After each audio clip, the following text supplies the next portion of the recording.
Let us recall the result corresponding to initial equation. When we are given a differential equation of the form y2 dash plus py dash plus qy equal to 0, and if we are given that origin is a regular singular point of this differential equation, then we know that x into p of x and x square into q of x are analytic at origin.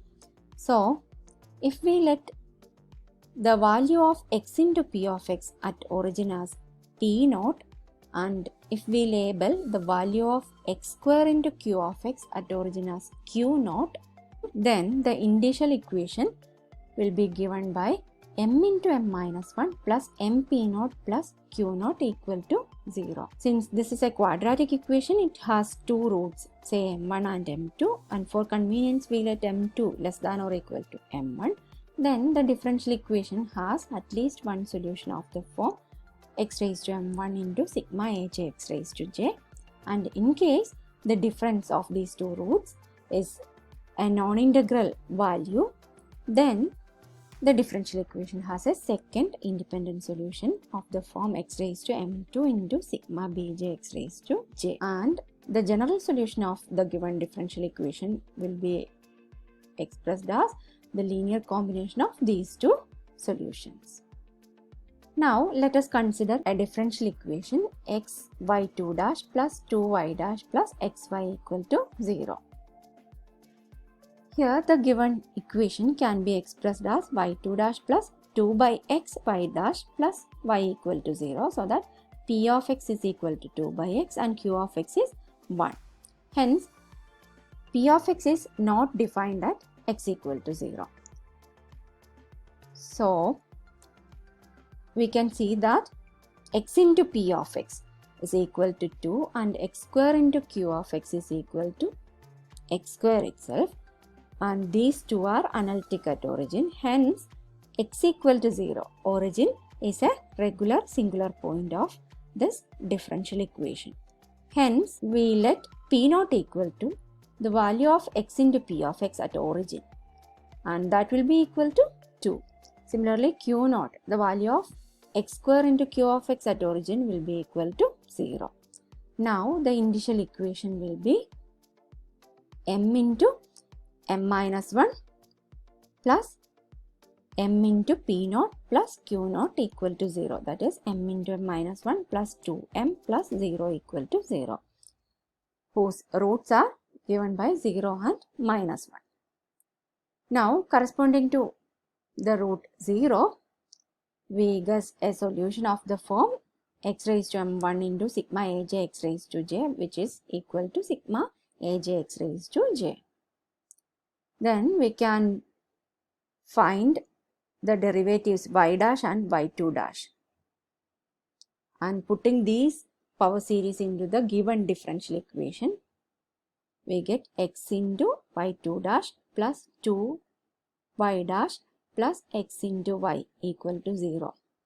Now we adjust the indices so that all powers are x raised to j, and then we break off the lower indices so that all the sums begin at j equal to 1, that is the variable of summation varies from 1 to infinity. Before that, we first multiply this x into this term, and similarly we multiply x into this series as well. Then we get this equation. Now to transform this series so that the general term contains x raised to j, we need to apply a few transformations.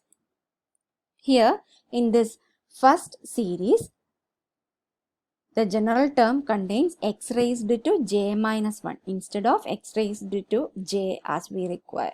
So we need to apply a transformation, say j minus 1 equal to I. Then j can be substituted with I plus 1, and when j varies from 2 to infinity, what will happen to I? When j is equal to 2, I becomes 1. So that the new series will be summation over I varying from 1 to infinity. This j is substituted with I plus 1, j minus 1 is replaced with I, aj becomes ai plus 1, x raised to j minus 1 becomes x raised to I. Similarly, to transform the second series, here the term is x raised to j minus 1 instead of x raised to j. We need to apply the same transformation, I equal to j minus 1 here. Then when j varies from 1 to infinity, I will be varying from 0 to infinity, and j becomes I plus 1, aj becomes ai plus 1, and x raised to j minus 1 becomes x raised to I. Now for the third series, we are given the term containing x raised to j plus 1 instead of x raised to j. For transforming this series, we substitute I equal to j plus 1. Then j will be I minus 1, and when j is equal to 0, I will be equal to 1. So that when j varies from 0 to infinity, I varies from 1 to infinity, and aj is replaced with ai minus 1, x raised to j plus 1 becomes x raised to I. Now we will be doing two things in the next step. We will be replacing this variable of summation I with j as it had been earlier. Now this first series becomes summation j varying from 1 to infinity, j into j plus 1 into aj plus 1 x raised to j. And for the second series, since the variation is from 0 to infinity and we need the variable of summation to vary from 1 to infinity, we will be breaking off the term corresponding to 0 from this series. We can see that when we put the variable of summation equal to 0, we get the term 1 into a1 into this coefficient 2 into x raised to 0, that is 2a1. We will be writing 2a1 separately here, and we will be writing the sum over j varying from 1 to infinity here. And for the third series, we just replace the variable of summation I by j here. That is the only change happening to the third series. Now we have achieved all our requirements. The general term contains powers of x raised to j, and the variable of summation, it varies from j, varies from 1 to infinity as required.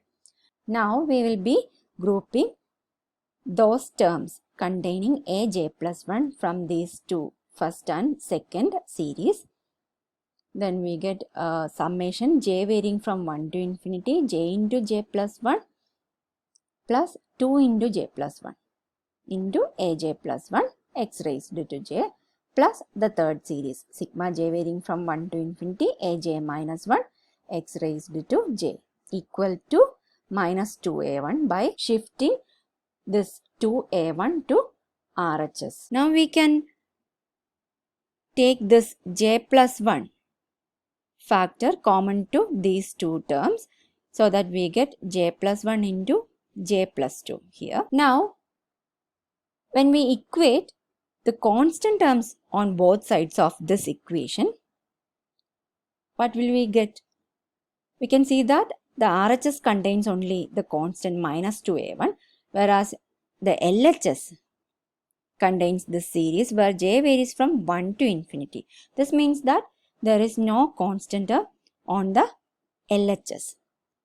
So we get the relation minus 2a1 equal to 0 when we equate constant terms on both sides, so that a1 is equal to 0. Again, if we equate the coefficients of x raised to j on both sides of this equation, we can see that LHS contains the coefficients a j plus 1 into j plus 1 into j plus 2 plus aj minus 1, and the RHS does not contain any term containing x raised to j where j greater than or equal to 1. Since RHS contains only constant term. So we get the relation aj plus 1 into j plus 1 into j plus 2 plus aj minus 1 equal to 0 when we equate coefficients of x raised to j on both sides. Thus, we get our recurrence relation from this equation as aj plus 1 equal to minus aj minus 1 divided by j plus 1 into j plus 2. Here we can see that if we put j equal to 2, since a1 is equal to 0, as we have seen earlier, a3 will be equal to 0. Similarly, a5 can be expressed as a constant multiple of a3 if we put j equal to 4. Then we get a5 is also equal to 0. Thus, we can see that all the coefficients with the odd index are 0. Now, putting j equal to 1 in this recurrence relation, we get a2 is equal to minus a0 divided by 3 into 2 or minus a0 divided by 3 factorial. Similarly, if we put j equal to 3, we will get a4 is equal to minus a2 divided by 4 into 5, and if we substitute this relation for a2 here, we get a0 divided by 5 factorial. Similarly, we can see that a6 will be equal to minus a0 by 7 factorial and so on. Thus, we have found one Frobenius series solution which is given by y1 is equal to a0 into 1 by x into sin x. Since we know that the series x minus x cube by 3 factorial plus x raised to 5 by 5 factorial plus etc.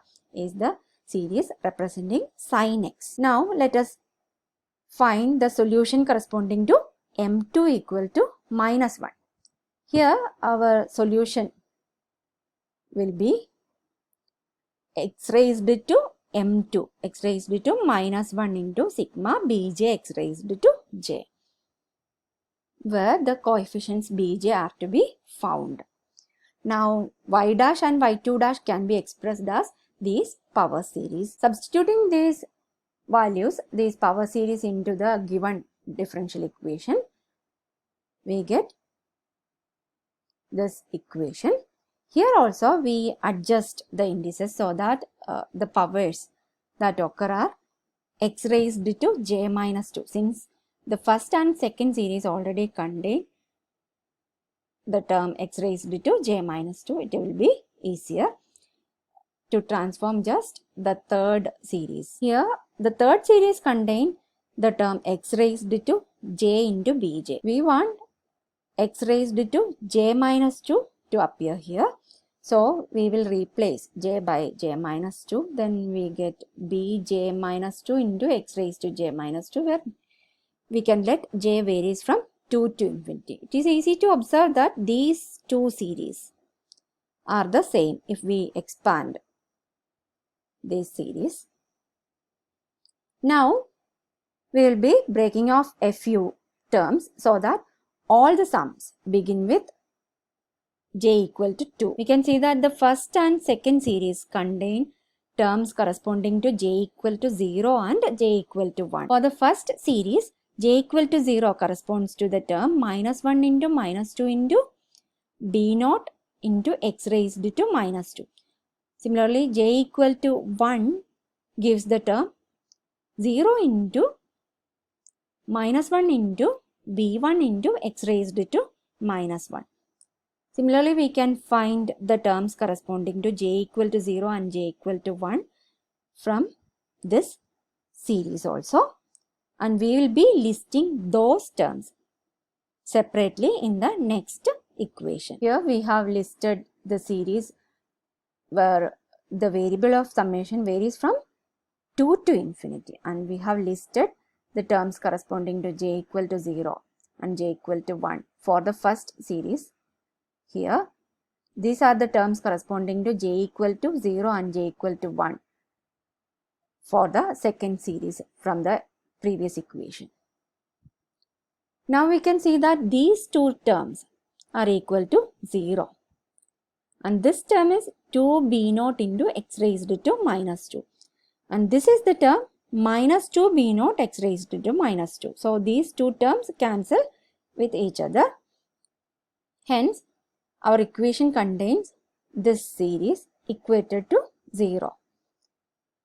Now we can take the factor j minus 1 common from these two terms. Then we get j minus 1 into j minus 2 plus 2, that is j. So we can express the equation as summation j varying from 2 to infinity j into j minus 1 into this bj plus this bj minus 2 into x raised to j minus 2 equal to 0. Now equating coefficients on both sides, as usual, we will get this coefficient equal to 0 since RHS is equal to 0. Now our recurrence relation will be bj is equal to minus bj minus 2 divided by j into j minus 1. Hence, we can find the coefficients with even indices as b2 equal to minus b naught by 2 factorial, b4 equal to minus b2 by 4 into 3, which is equal to b naught by 4 factorial, b6 is equal to minus b naught by 6 factorial, and so on. Similarly, the coefficients with odd index will be b3 equal to minus b1 by 3 factorial, b5 is equal to b1 by 5 factorial, and so on. This gives the solution as b naught into 1 by x into cos x plus b1 into 1 by x into sin x. Here we have used the fact that 1 minus x square by 2 factorial plus x raised to 4 by 4 factorial minus etc. is equal to cos x, and this series represents the function sin x. Thus we can see that the solution corresponding to m equal to minus 1 is in fact a linear combination of the two solutions 1 by x cos x and 1 by x sin x. We have already discovered that 1 by x sin x is a solution of the given differential equation in first case. Hence, the general solution of the given differential equation can be expressed as the linear combination of these two functions 1 by x sin x and 1 by x cos x. Here a and b are arbitrary constants.